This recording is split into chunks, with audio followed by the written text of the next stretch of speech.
ز کوی بلاکشان آمدم، بگو رفتی کجا ساقی؟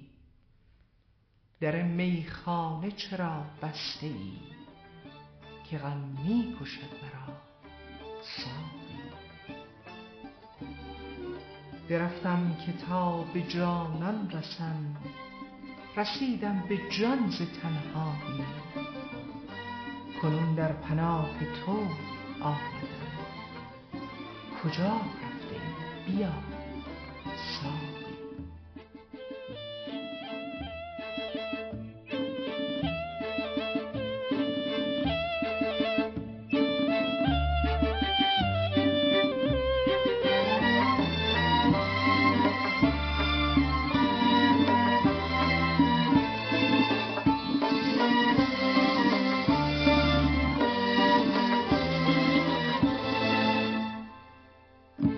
هرگز نمی شد باورم این برف پیری بر سرم سنگین نشیند چنین. من بودم و دل بود و نی، آواز من آوای نی، هر گوشه میزد تنی.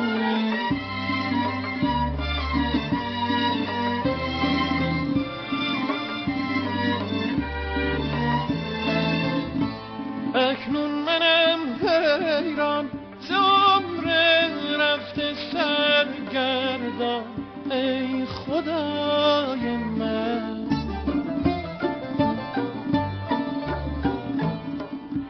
با این تن خسته هزاران ناله بنشسته در صدای من.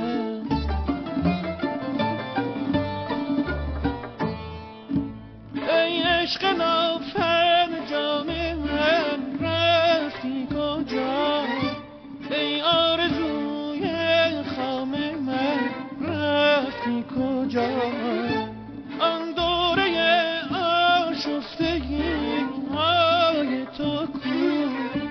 ای عمر ناآرام من رفتی کجا؟ تو بخوان شب همه شب برایم ای مرد سحر، که دل خسته من در آمد از سینه به در. تو سبک باری و من اسیر بشکسته پرم، تو پر از شوری و من ز عالمی خسته ترم. تو بخوان به گوش اهل جهان که خبر شود از شتاب این کاروان.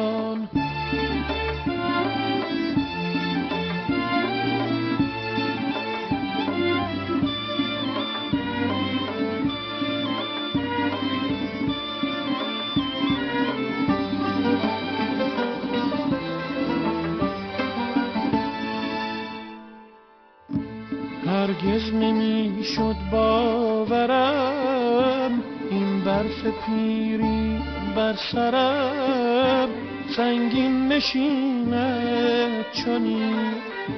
من بودم و دل بود و نی، آواز من آوای نی، هر گوشه میزد تنی.